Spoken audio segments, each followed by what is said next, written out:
এলিও আহাব রাজাকে বললেন, আপনি কি খাওয়া দাওয়া করুন, কারণ ভীষণ বৃষ্টির শব্দ শোনা যাচ্ছে।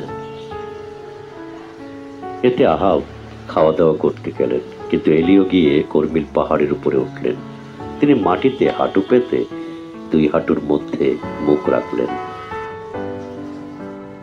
পরে তিনি তার চাকরকে বললেন, তুমি গিয়ে সাগরের দিকে চেয়ে দেখো।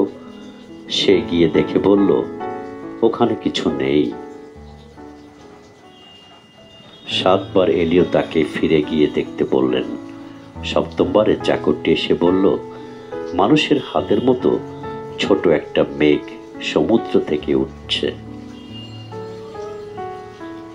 তখন এলিও তাকে বললেন, তুমি কি আহাবকে বলো যেন তিনি তার রথ ঠিক করে নিয়ে চলে যান, না হলে বৃষ্টি তাকে যেতে বাধা দেবে।